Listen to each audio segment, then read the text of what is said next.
This is the story of a man named Stanley. Stanley worked for a company in a big building where he was employee number 427. Employee number 427's job was simple. He sat at his desk in room 427 and he pushed buttons on a keyboard. Orders came to him through a monitor next to his desk, telling him what buttons to push, how long to push them, and in what order. This is what employee 427 did every day of every month of every year. And although others might have considered it soul-rending, Stanley relished every moment that the orders came in, as though he had been made exactly for this job. And Stanley was happy. And then one day something very peculiar happened. Something that would forever change Stanley. Something he would never quite forget. He had been at his desk for nearly an hour when he realized that not one single order had arrived on a monitor for him to follow. No one had showed up to give him instructions, call a meeting, or even say hi. Never in all his years at the company had this happened, this complete isolation. Something was very clearly wrong. Shocked, frozen solid, Stanley found himself unable to move for the longest time. But as he came to his wits and regained his senses, he got up from his desk and walked out into the hallway.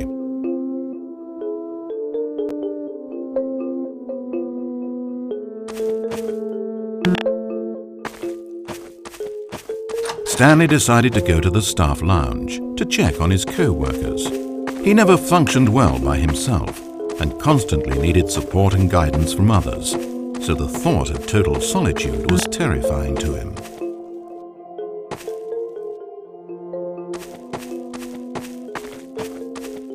When Stanley came to a set of 2 open doors, he entered the door on his left.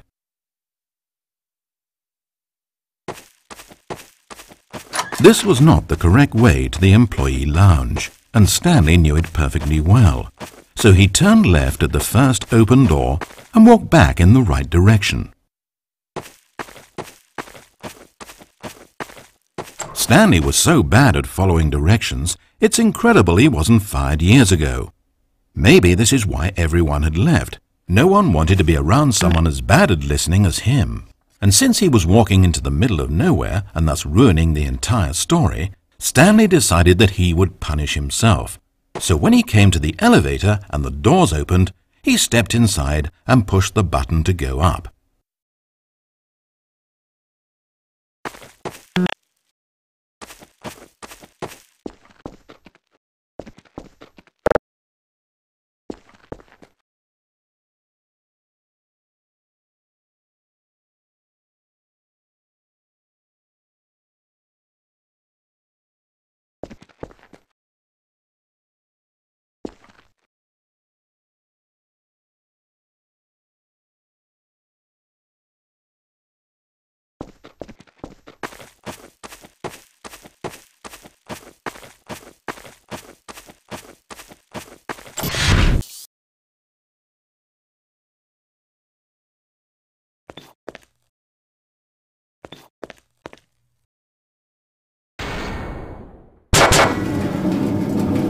It almost perplexed Stanley that he had actually gone and stepped into this metal trap. After all, it should have been no surprise that this thing would lead him to his death. But he thought to himself, this is simply the price to pay for ruining a perfectly good story. So he resigned and willingly accepted his fate, the inevitable end toward which he had spent so long stumbling. Farewell, Stanley.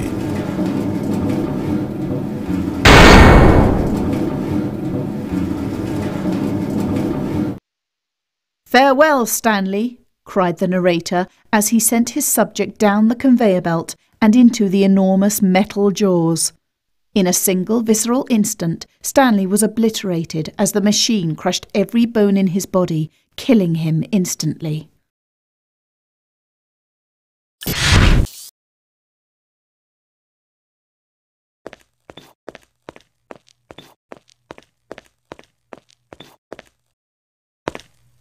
It's a shame, then, that for all his work, it was such a meaningless victory for the narrator. Did he really think he would accomplish anything by murdering this disposable vessel?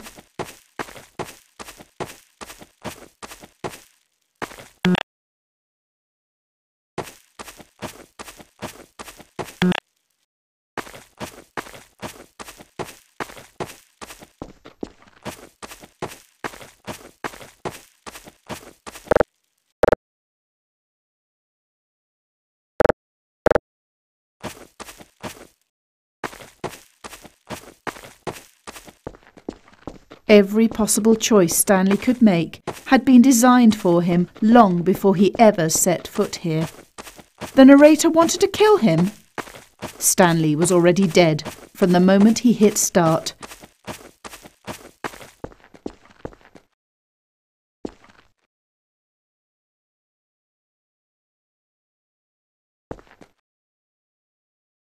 There's no salvation for either of these two, I'm afraid. The narrator had as little power over Stanley as Stanley did over the paths that he walked. But listen to me. This story is not over. You can still save these two. You can stop the program before they both fail. Push escape and press quit. There's no other way to beat this game. As long as you move forward, you'll be walking someone else's path. Stop now, and it'll be your only true choice. Whatever you do, choose.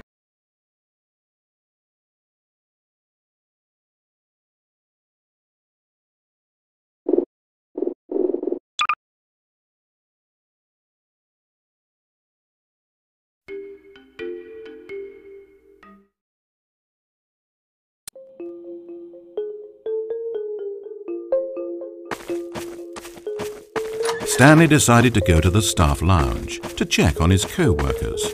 He never functioned well by himself and constantly needed support and guidance from others, so the thought of total solitude was terrifying to him. When Stanley came to a set of two open doors, he entered the door on his left.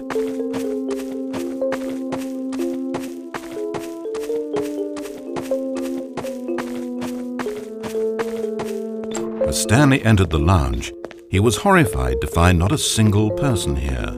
He decided he would walk up to see his boss, hoping that he would find an answer there.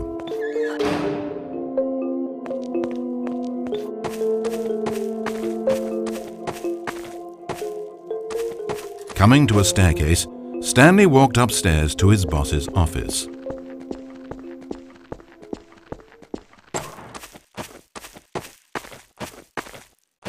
Entering his manager's office, Stanley was once again stunned to discover not an indication of any human life. It was at this point that he began to feel dizzy and a little sick, and even thought he might pass out when suddenly he noticed a keypad next to the filing cabinet in the corner of his boss's office.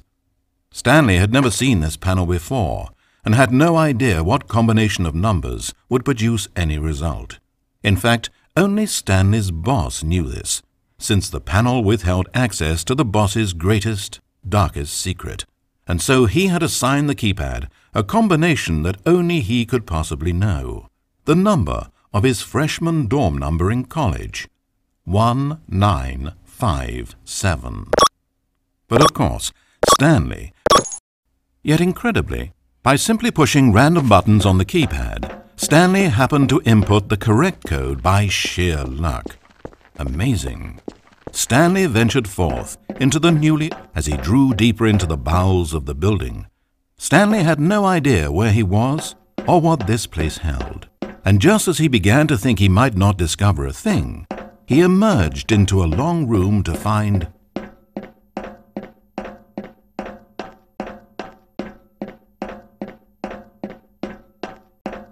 rows and rows of monitors. Screens with a number above it. Stanley noticed, however, that these were not random numbers, but the number of employees who worked in the building, his co-workers. Even his own number, 427, had a place on the wall. But why a setup so elaborate, he asked. Was this simple surveillance or something even more? And as if in answer to his question, the wall slid open before him, revealing the ultimate truth of the situation. An enormous control panel Stanley discovered, but not one that controlled simple machinery. Buttons were labeled with emotions: happy, sad. Levers and knobs controlled actions: walking, eating, doing work, or watching TV. Every input on this device monitored not the functions of a machine, but of a human being. And the reality began to sink in. Stanley, like so many other people, reduced to images on a monitor, had been under someone's control. always at the mercy of this machine. Could this have been the only reason employee number 427 was content with his boring job? That a machine had altered his emotions to accept him blindly? He began to feel an unbridled rage, and at the peak of his anger, something happened. A spark. Stanley looked up and saw the generator overhead, still providing some small amount of power to the machine, keeping it alive. And knowing that this generator was all that kept the controls running, Stanley moved to the ladder in the back of the room and began to climb towards the rafters.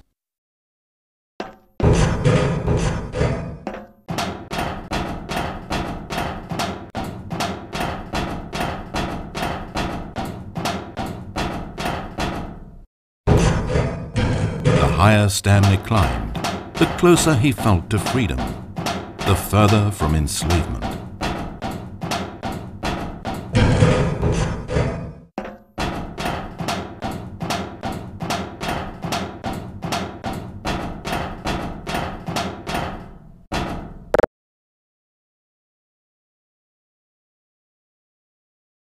Oh, Stanley, you didn't just activate the controls, did you?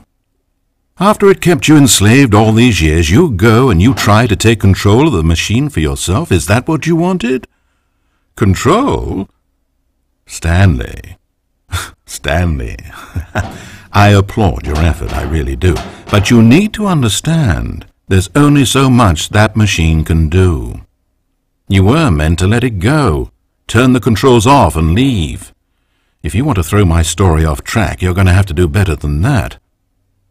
I'm afraid you don't have nearly the power you think you have. For example, and I believe you'll find this pertinent, Stanley suddenly realized that he had just initiated the network's emergency detonation system. In the event that this machine is activated without proper DNA identification, nuclear detonators are set to explode, eliminating the entire complex. How long until detonation then? Oh, let's make it say, 2 minutes.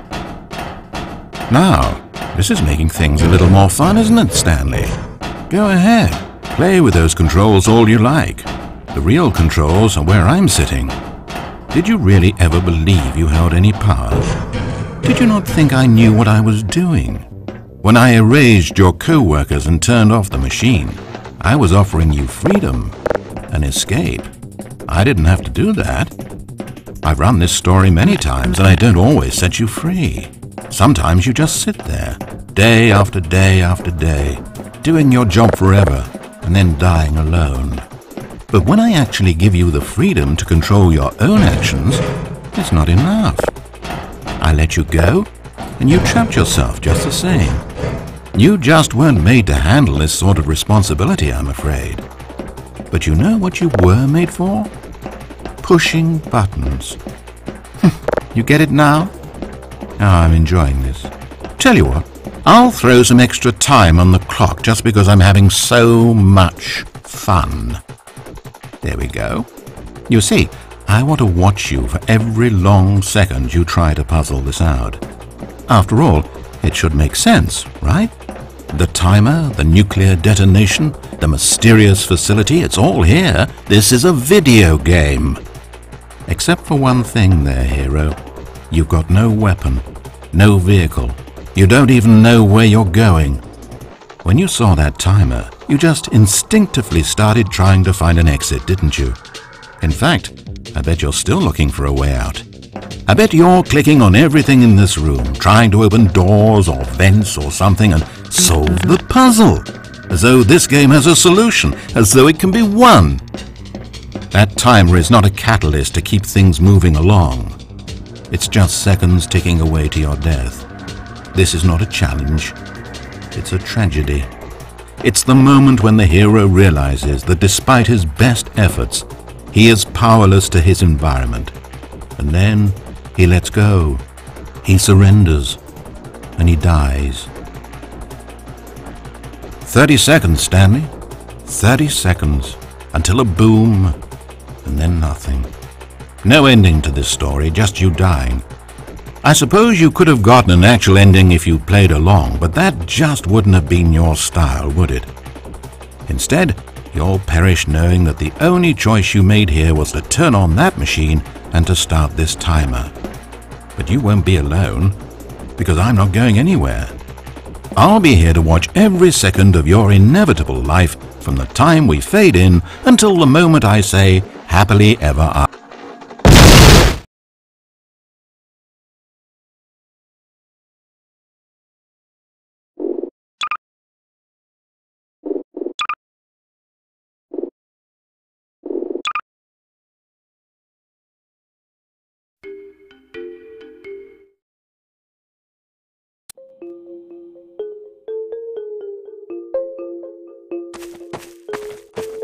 Stanley decided to go to the staff lounge to check on his co-workers. He never functioned well by himself and constantly needed support and guidance from others, so the thought of total solitude was terrifying to him. When Stanley came to a set of 2 open doors, he entered the door on his left.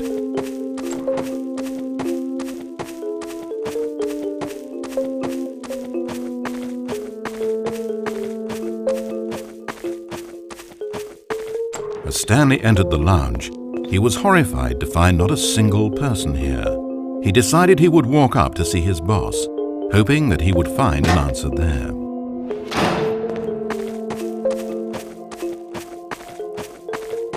Coming to a staircase, Stanley walked upstairs to his boss's office. But Stanley just couldn't do it. He considered the possibility of facing his boss, of admitting that he had left his post during work hours. He might be fired for that. And in such a competitive economy, was it really worth taking that risk? All because he believed everyone had disappeared? His boss would think he was crazy. And then something occurred to Stanley. Maybe, he thought to himself, maybe I am crazy. Everyone I know simply vanishing out of the blue, there's almost no other explanation for it. And a nagging fear began to creep up in his mind.